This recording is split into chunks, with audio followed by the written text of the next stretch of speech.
"And where's your father this morning, Mr. Hayes?" The judge's voice dripped with a cloying, disingenuous sympathy that made Jamal's skin crawl. The words echoed in the sterile, wood-paneled juvenile courtroom in Virginia Beach. "He's deployed, Your Honor." Jamal's voice was quiet, but steady. Judge Arthur Harrington leaned forward, a smirk playing on his thin lips. "Deployed? A popular excuse in this town. Doing what, exactly?"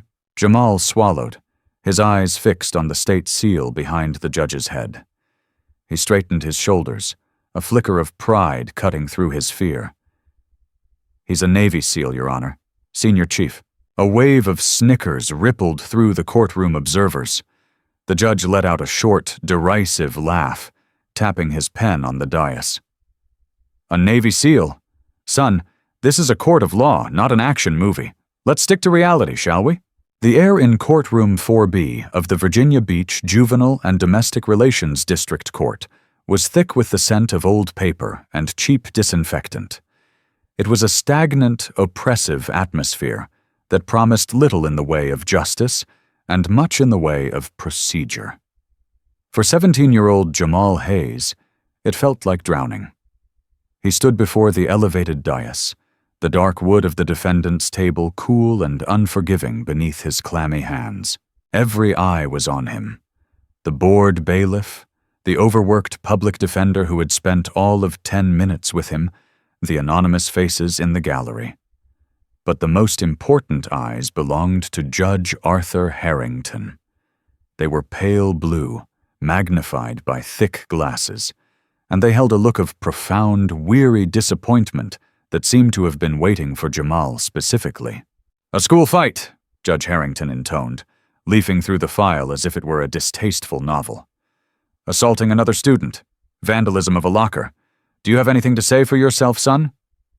The word son felt like a stone. It wasn't kind. It was a verbal pat on the head to a stray dog, a dismissal. "He called my friend a racial slur, Your Honor. I told him to stop. He pushed me first." Jamal's voice was tight. He'd told this to the principal, to the police officer, and now to his lawyer, Ms. Albright, who had simply nodded and said, "Let me do the talking." But she wasn't talking now. She was standing beside him, silent. "Violence is never the answer, Mr. Hayes," the judge sighed, as if explaining a complex theorem to a child. "It is the last refuge of the incompetent. I see here you have no prior offenses, a clean record, but your grades have been slipping. Your teachers note a change in attitude lately, a certain defiance." Jamal's jaw tightened. The change had come 3 months ago, when his father's unit had shipped out on a no-comms deployment. The house had become a hollow space of silence and his mother's worried sighs. The easy rhythm of his life, school, basketball practice, weekend talks with his dad about cars and history, had been replaced by a gnawing anxiety. The defiance his teachers saw was just him trying to hold the pieces of himself together. "This is a pivotal moment for you," the judge continued, leaning back in his leather chair, which groaned under his weight. "The path you choose today will determine the entire trajectory of your life. Do you understand that?" "Yes, Your Honor." "Good. Because I see this pattern every single day. A young man, full of potential, no father figure in the home, and he starts making bad choices. He falls in with the wrong crowd. It's a tragedy, a veritable epidemic." Jamal felt a hot spike of anger. No father figure? His father was more of a man than Judge Harrington could ever comprehend. His dad was the one who had taught him how to tie a tie, how to change a tire, how to look a man in the eye when he spoke. He was the steady, quiet force that shaped Jamal's world, even from thousands of miles away. This is when the judge asked the fateful question about his father's whereabouts. This is when Jamal, with a surge of desperate filial pride, had told the truth. "He's a Navy SEAL, Your Honor, Senior Chief." The snickers from the back of the courtroom felt like tiny needles. But it was the judge's reaction that shattered him. The condescending laugh, the tap, tap, tap of the pen, the utter, complete dismissal of his reality. "A Navy SEAL," Harrington repeated, savoring the words as if they were a fine joke. He peered over his glasses at Jamal, a cruel glint in his eye. "Of course he is. And I suppose your mother is an astronaut and your dog is a secret agent. Mr. Hayes, I am trying to help you. Lying to a judge is contempt of court. It shows a profound lack of character. It tells me you have no respect for this institution, or for yourself." "I'm not lying," Jamal said, his voice trembling now with a mix of fury and humiliation. "My father is Senior Chief Petty Officer David Hayes. He's with SEAL Team 4. They're deployed right now. I don't know where." Ms. Albright placed a restraining hand on his arm. "Your Honor, my client is under a great deal of stress." "Stress does not excuse fabrication, counsel," Harrington cut her off. "This fantasy is telling. A boy with an absent father invents a hero to worship. It's textbook. But it's also a symptom of a deeper problem, an inability to face reality. And the reality, Mr. Hayes, is that you are here because you chose to throw a punch instead of walking away."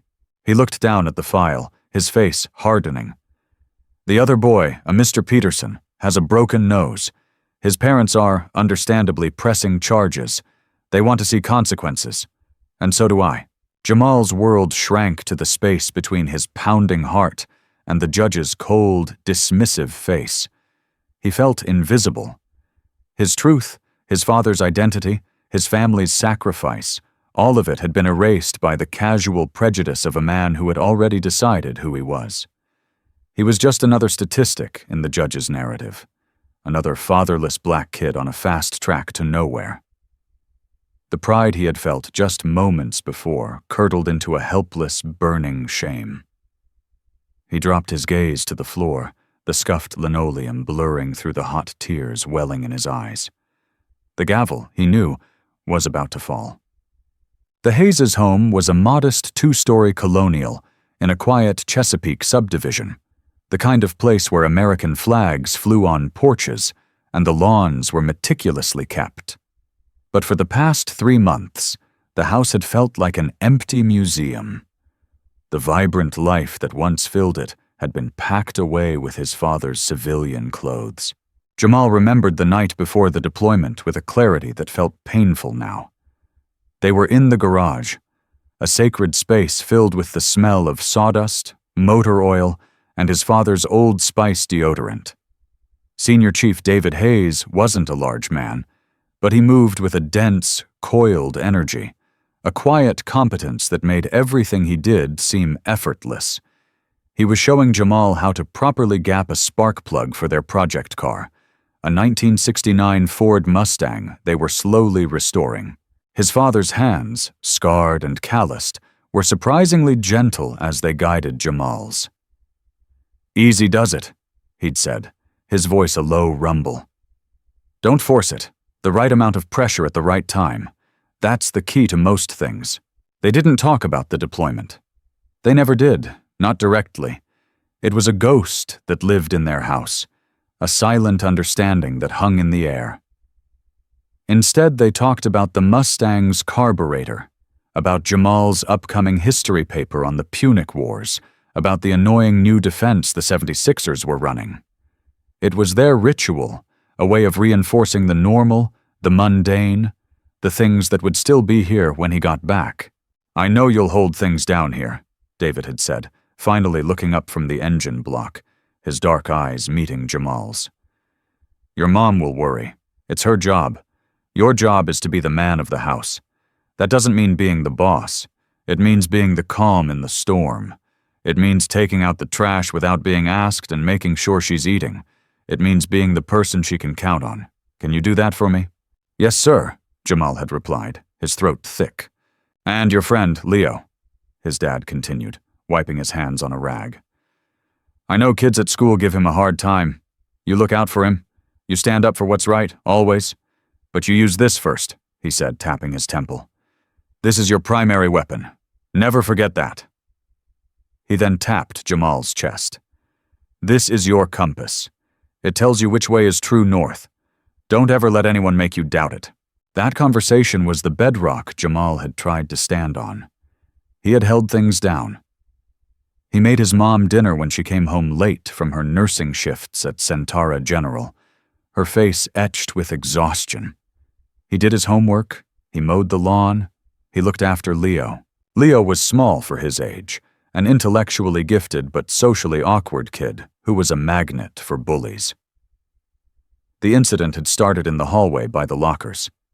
Chad Peterson, a thick-necked lacrosse player with a mean streak, had cornered Leo, calling him the vilest racial slurs Jamal had ever heard spoken aloud. Jamal had felt his father's words echo in his mind. "Use this first." He stepped between them, his voice calm but firm. "Leave him alone, Chad. Walk away." "Or what, Hayes?" Peterson had sneered, puffing out his chest. "You gonna cry to your daddy? Oh wait, you don't have one." It was a common taunt, the lazy, cruel assumption that every black kid with a military parent was the product of a broken home. Jamal's compass needle spun. "Just back off." Peterson shoved him. Hard. Jamal stumbled back, his shoulder hitting the lockers with a loud clang. And in that instant, something inside him snapped. The anxiety of the deployment, the frustration of his father's absence, the righteous anger at the injustice of it all. It coalesced into a single kinetic burst.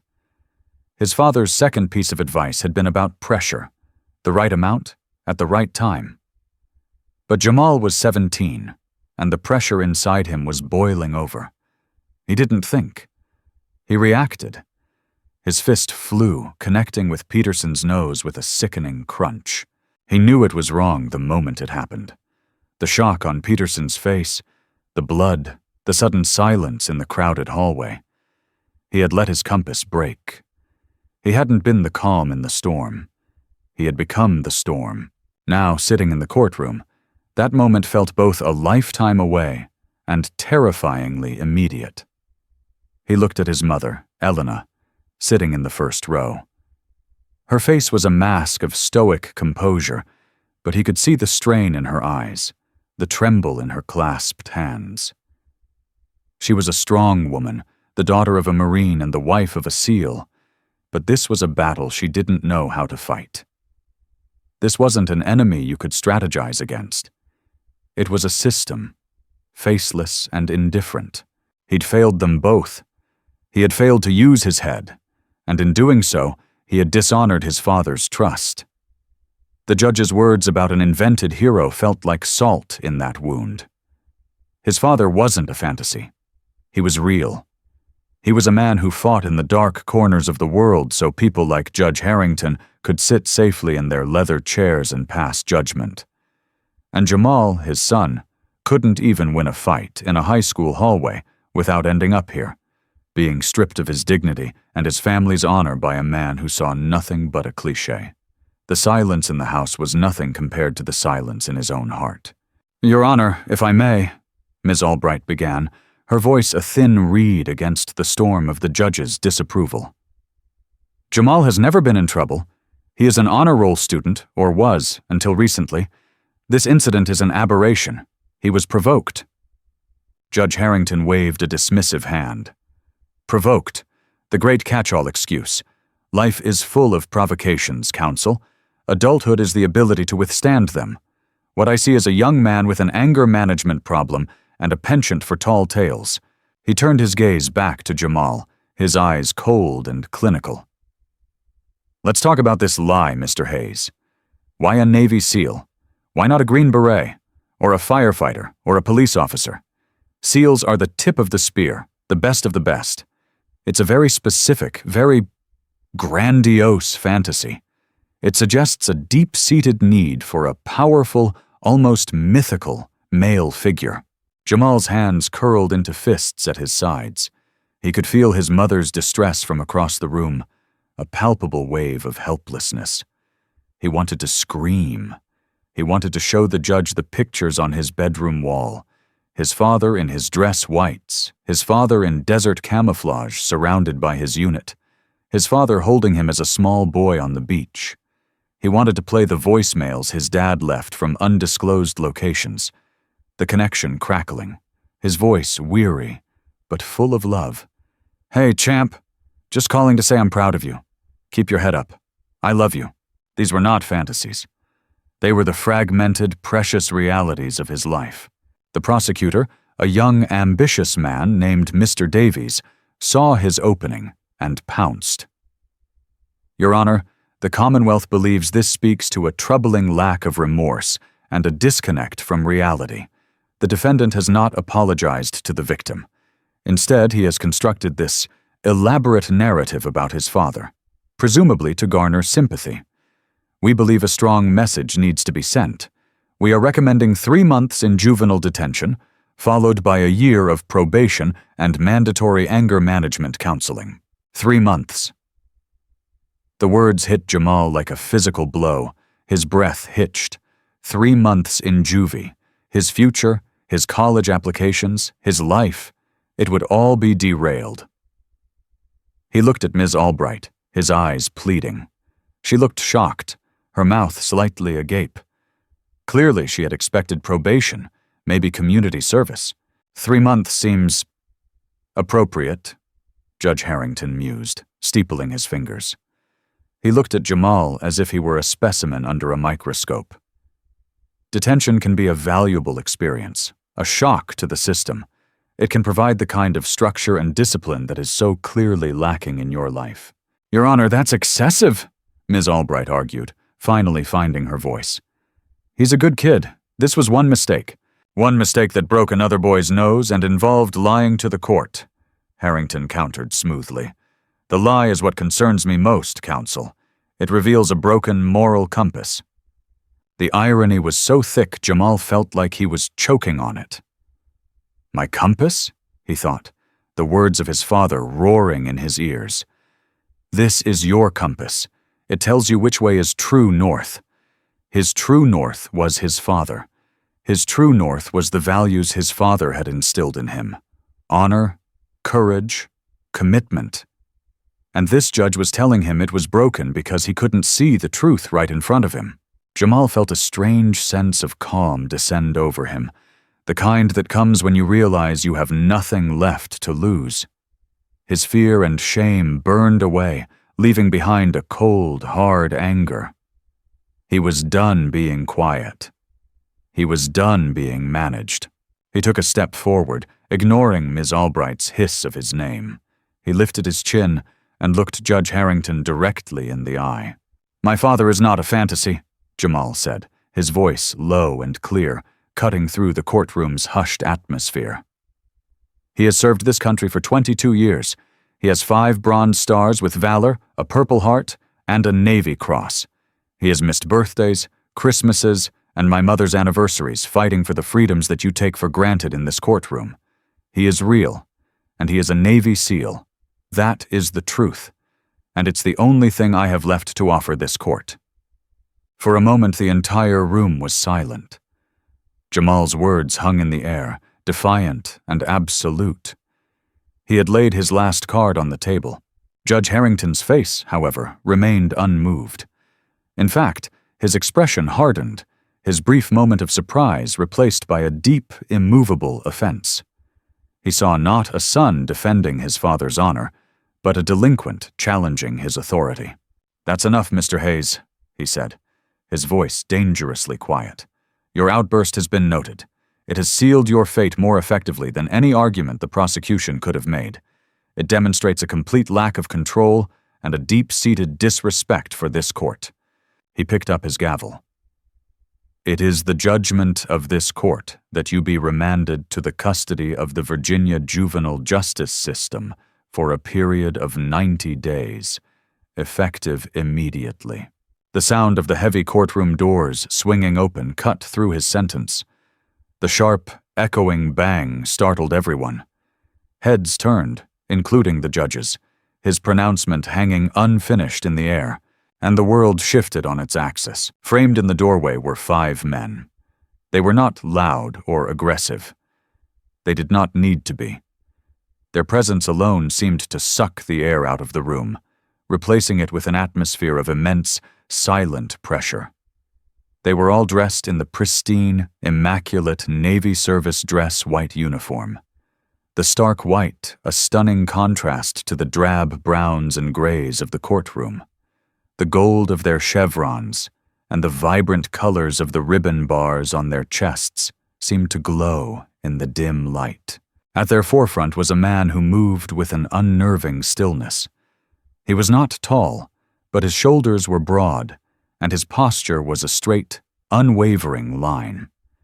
His dark face was unreadable, carved from years of discipline and exposure to unforgiving elements.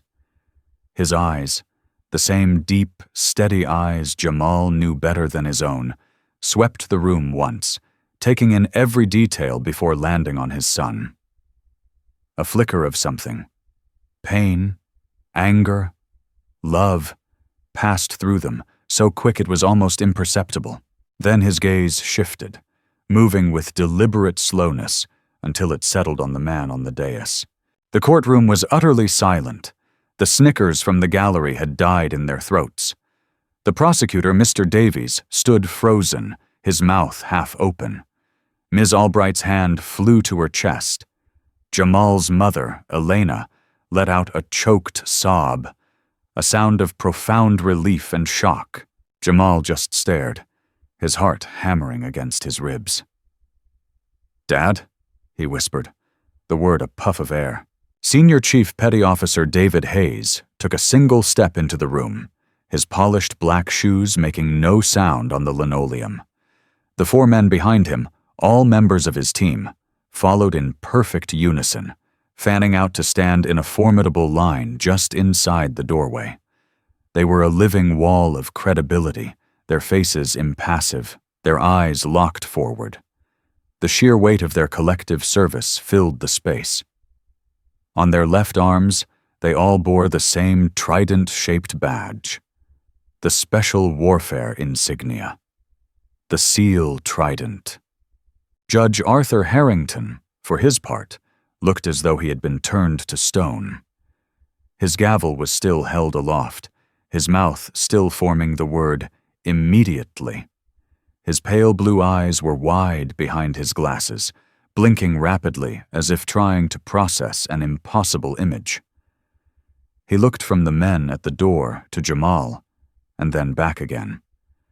The narrative he had so carefully constructed, the fantasy, the lie, the textbook case of a fatherless boy, was being dismantled before his very eyes, not by an argument, but by an undeniable, uniformed reality.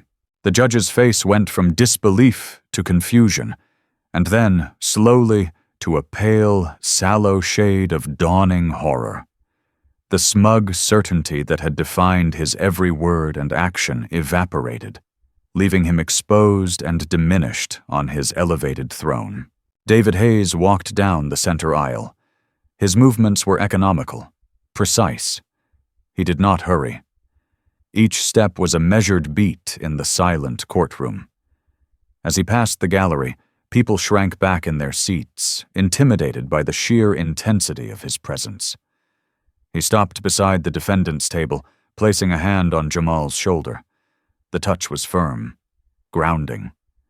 Jamal leaned into it, a wave of relief so powerful it almost buckled his knees. For a long moment, David Hayes said nothing. He simply stood beside his son, his gaze locked on Judge Harrington. It was not a defiant stare. It was something far more terrifying. It was a look of assessment, the kind of look a man gives to an obstacle he is about to overcome. He was not in the judge's world anymore. He had brought his own world into the courtroom, and in this world, authority was not given by a robe or a gavel. It was earned. The bailiff, a portly man unnerved by the sudden shift in power, finally spoke. "Sir, you can't. This is a closed session." One of the seals by the door, a mountain of a man with a chest full of ribbons that marked him as a master chief, turned his head slightly. He didn't speak. He just looked at the bailiff. The bailiff swallowed hard and fell silent. Finally, David Hayes spoke. His voice was not loud, but it carried to every corner of the room, a low, resonant baritone that held the quiet authority of command. "Judge Harrington," he said, the name not a question but a statement of fact. "I am Senior Chief Petty Officer David Hayes, United States Navy, and this is my son." Judge Harrington slowly lowered his arm, placing the gavel back on its stand with a soft, uncertain clink. He cleared his throat, but the sound was thin, reedy. "Senior Chief," he began, his voice strained, stripped of its earlier booming confidence. "This is highly irregular. We are in the middle of a judicial proceeding." "I can see that," David Hayes replied, his tone perfectly level. "I apologize for the interruption. My flight from Ramstein landed at Norfolk an hour ago. I came as soon as I could." He paused, letting the name of the German airbase, a major hub for returning deployed troops, hang in the air. "I understand you had some questions about my profession." The judge's face flushed a deep, mottled red. He adjusted his glasses, looking anywhere but at the man standing before him. "There seems to have been a misunderstanding." "No, Your Honor," David said, his voice dropping a fraction, gaining an edge of tempered steel. "I don't think there was. My son told you the truth, and you called him a liar." He reached into the breast pocket of his uniform jacket and produced a slim leather wallet. From it, he pulled his military identification card and placed it on the defendant's table, sliding it forward so the judge could see. Senior Chief Petty Officer David Hayes, 22 years of service, Special Warfare Operator. I can provide my service record and a contact number for the Public Affairs Officer at Naval Special Warfare Group 2 if you require further verification. Every word was a precise, targeted strike. He was not just defending his son, he was systematically dismantling the judge's authority by exposing the prejudice it was built upon. He was using the judge's own language, verification, records, procedure, to corner him. That won't be necessary," Harrington stammered, shrinking back in his chair. "With all due respect, sir, I think it is," David continued, his gaze unwavering. "You were about to send my son to a juvenile detention facility for 3 months. You were about to do that based on your assumption that he was a liar. You based that assumption on the fact that he is a young black man, and the story of his father being a Navy SEAL didn't fit the narrative you had already written for him in your head." Mr. Davies, the prosecutor, stepped forward. "Objection, Your Honor. The senior chief is making unfounded accusations about the court's integrity." Before the judge could respond, David Hayes turned his head slightly, his eyes fixing on the prosecutor. "Is it an unfounded accusation?" he asked, his voice dangerously quiet. "Or is it an observation? My son was defending his friend from racial slurs. He was shoved first. He made a mistake by throwing a punch. He knows that. But he is not a liar. He is not a delinquent. He is the son of a man who has spent his entire adult life defending the very Constitution that gives you the right to stand in this courtroom." He turned back to the judge. "I teach my son about honor. I teach him that his word is his bond. I teach him that his character is the only thing he can truly call his own. Today, in this courtroom, you tried to take that from him. You humiliated him. You dismissed his truth as a fantasy. You called his moral compass broken." He took a step closer to the dais, his voice lowering into a near whisper that was somehow more menacing than a shout. "Your Honor, my son's compass is fine. His true north is set. I know this because I set it myself. The question is, which way is yours pointing?" The silence that followed was absolute. It was a complete and total reversal. The figure of power was no longer on the dais, but on the courtroom floor. Judge Harrington sat speechless, his face a mask of disbelief and dawning panic. He was a man adrift, his world capsized.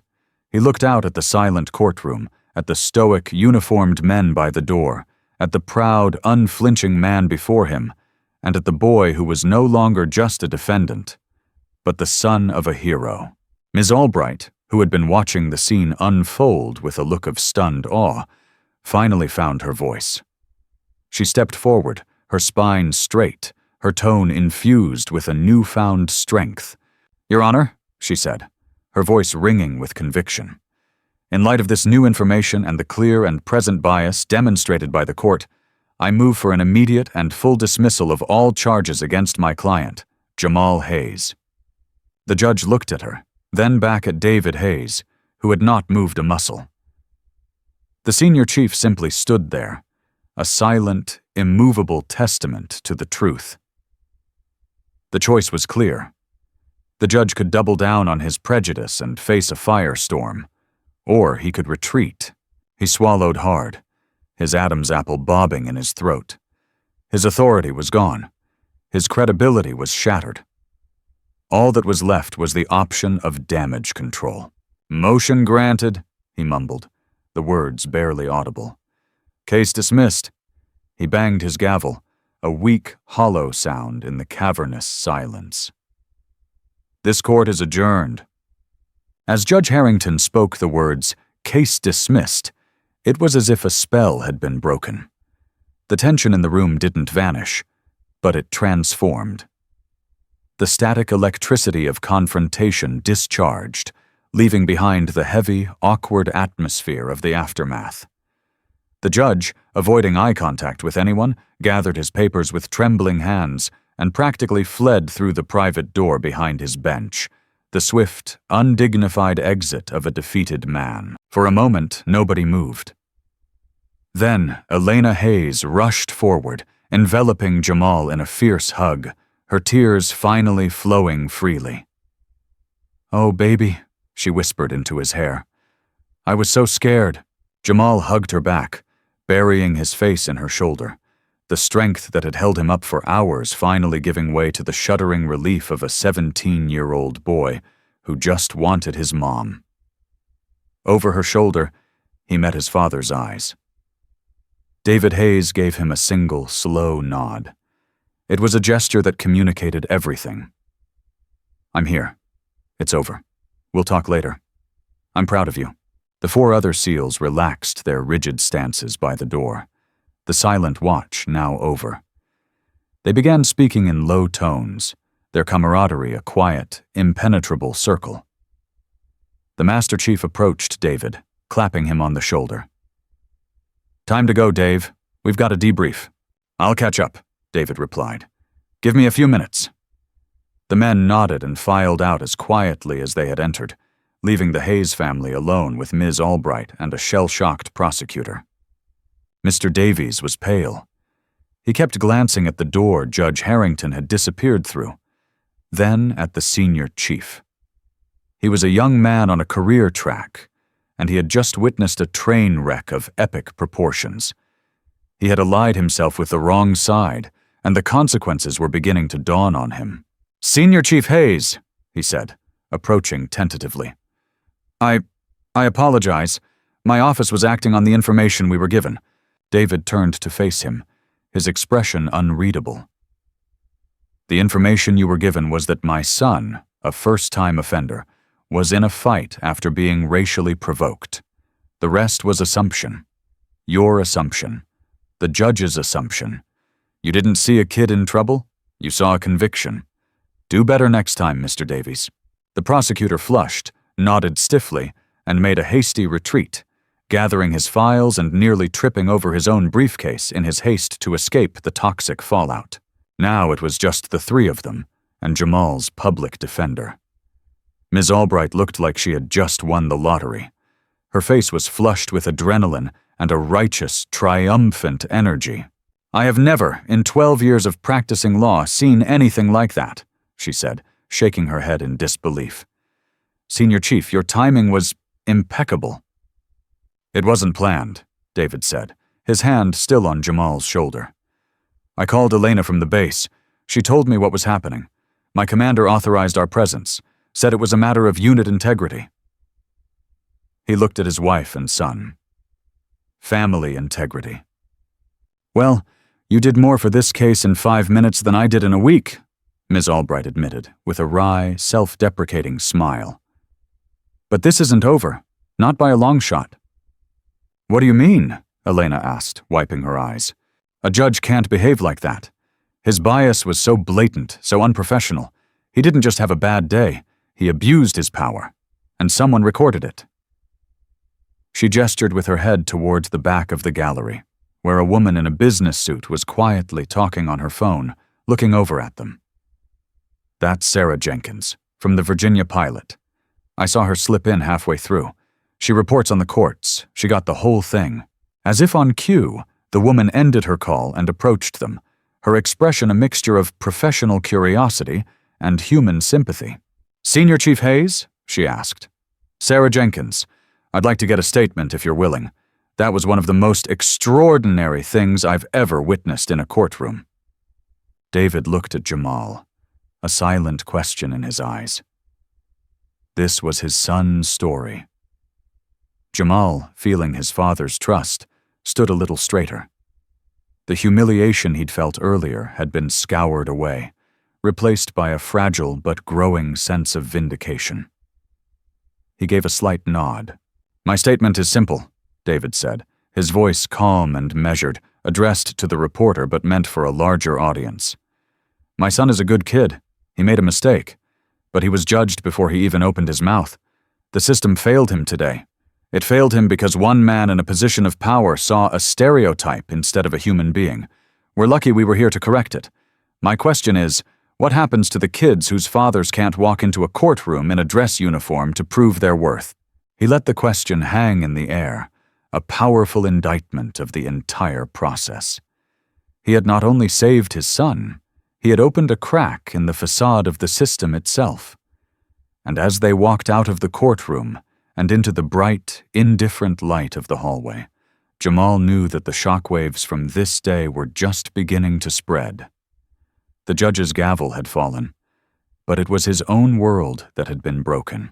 The story hit the Virginia Pilot's website by mid-afternoon, complete with a sensational headline.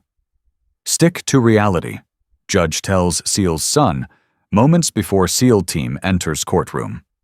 Sarah Jenkins's article was a masterclass in factual, understated reporting. She simply laid out the sequence of events.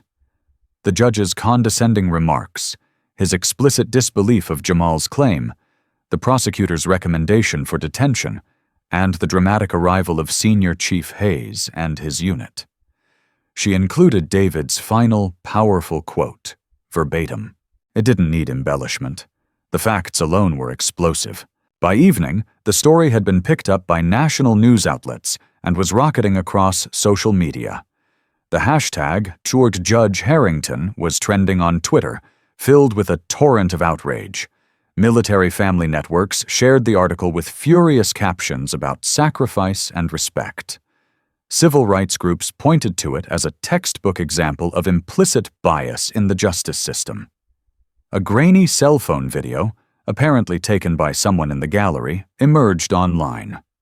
It was shaky, and the audio was poor, but it clearly captured the judge's sneering tone and the collective gasp when the SEALs entered. For Judge Arthur Harrington, the world he had so carefully curated began to crumble with astonishing speed. The Chief Judge of the 1st Judicial District of Virginia issued a statement announcing that Harrington had been temporarily reassigned to administrative duties pending a full investigation by the Judicial Inquiry and Review Commission of Virginia. It was a swift, brutal, and very public fall from grace. For the Hayes family, the next few days were a whirlwind. Their quiet life was over. News vans parked on their street. The phone rang constantly, but the overwhelming majority of the attention was positive. A local restaurant owner dropped off a week's worth of free meals. A scholarship fund for military children offered Jamal a grant for college. The principal from his school called to personally apologize for how the initial incident had been handled, informing them that Chad Peterson had been suspended, and the school was launching a new anti-bullying and racial sensitivity program. The most meaningful moment came 2 days after the hearing. David was in the garage with Jamal, standing over the half-finished Mustang. The air was thick with a comfortable silence. "I'm sorry, Dad," Jamal said finally, breaking it. "I messed up. I lost my temper. I let you down." David stopped wiping down a fender and looked at his son. "You made a mistake," he corrected gently. "There's a difference. Letting me down would be not learning from it. You stood up for your friend. Your heart was in the right place. You just let your anger take the wheel. We've all been there." He paused. "What you did in that courtroom, though, when you stood up to that judge and defended my honor when you had nothing to gain from it, that was not a mistake. That was courage. I couldn't have been more proud of you in that moment." Jamal felt a lump form in his throat. It was the absolution he hadn't even realized he was so desperate for. "What happens now?" Jamal asked. "For the judge? He'll probably be forced to retire. He won't sit on a bench again," David said. "For us, things get back to normal. I'm home for 2 weeks before my next training cycle starts. We have a carburetor to rebuild." He smiled, a rare, full expression of warmth. "But for everyone else, maybe something good comes from this. Maybe people start paying more attention." He was right. The incident had become more than just a local news story. It had become a catalyst. A group of local activists and concerned parents, inspired by the events, announced the formation of the Tidewater Court Watch, a volunteer organization dedicated to observing juvenile court proceedings to ensure fairness and hold judges accountable. They cited Jamal's case as their founding inspiration. Sarah Jenkins started a deep-dive investigative series into Judge Harrington's past rulings, uncovering a clear pattern of disproportionately harsh sentences for minority youths compared to their white counterparts for similar offenses. The ripples were spreading, turning into waves that promised to wash away some of the rot that had set into the foundations of the local justice system. Standing in the garage, surrounded by the familiar scent of oil and metal, Jamal realized the true meaning of his father's words. His dad's uniform hadn't just saved him. It had shone a light into a dark place. And now that the light was on, people were finally starting to see what had been hidden there all along. 2 months later, the cherry blossoms were in full bloom across Tidewater, their delicate pink and white petals a stark contrast to the memory of the sterile courtroom. Judge Arthur Harrington had officially retired, citing health reasons. His departure was quiet, but the investigative series in the Virginia pilot had ensured his legacy would be one of disgrace. The Judicial Inquiry and Review Commission's final report was a scathing indictment of his long-standing biases. The world had moved on, but for Jamal, something had fundamentally shifted. The anger and anxiety that had coiled in his gut for months had been replaced by a quiet sense of purpose.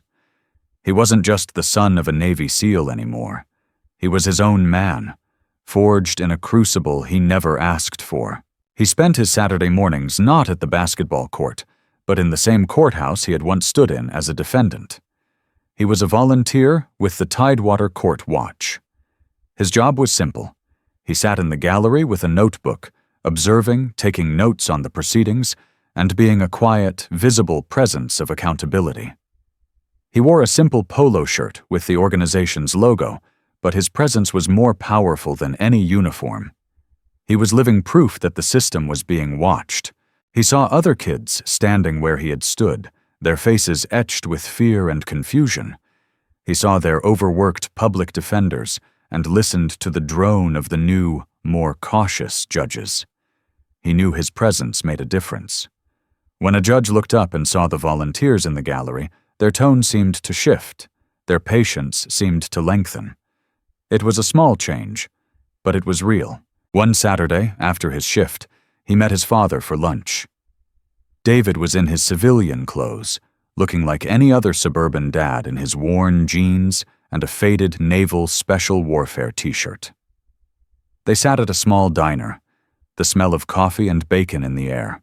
"How was it today?" David asked. "Quiet," Jamal said, stirring his iced tea. "A couple of truancy cases. A kid who stole a bike. Judge Miller was on the bench. She's fair." He paused. "It's weird being back in that building, but it feels right. Sometimes the best way to deal with a place that hurt you is to make it better," David said, nodding. "You're doing good work, son." Jamal had thought a lot about his father's compass. For so long, he had relied on his dad to be his true north. But the events of that day had forced him to find it within himself. He had learned that honor wasn't about being perfect. It was about owning your mistakes. Courage wasn't about not being afraid. It was about speaking the truth even when your voice shakes. And commitment wasn't just a word on a poster. It was about showing up day after day to do the work that matters. "I finally finished my college applications," Jamal said, changing the subject. "Wrote my essay about everything that happened." "What did you say?" "That my whole life I thought my dad's uniform was the symbol of his strength," Jamal said, looking his father in the eye. "But I was wrong. The uniform isn't the strength. It's just a symbol for the strength that's already inside the person wearing it. And that kind of strength, it's something anyone can have.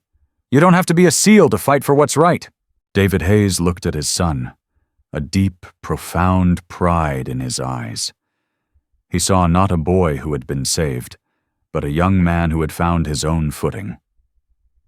The scared kid from the courtroom was gone, replaced by someone who understood the weight of his own character. He reached across the table and put his hand on Jamal's. "That's right, son," he said, his voice thick with emotion. "That's exactly right." Outside, the world kept turning. But inside the small diner, a torch had been passed. The compass was now in Jamal's hands, its needle steady and true, pointing him toward a future he would navigate on his own terms.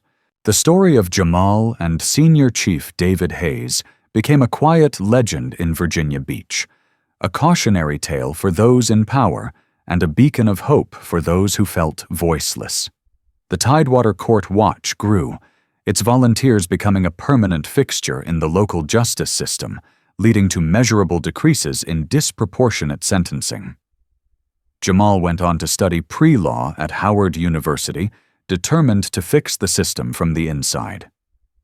The incident served as a powerful reminder that true authority comes not from a title or a robe, but from integrity, courage, and the willingness to stand for the truth, no matter the cost.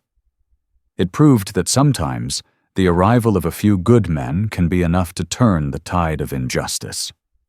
If this story moved you, please hit the like button and subscribe to the channel for more true life dramas. Share your thoughts in the comments below. What part of this story resonated with you the most?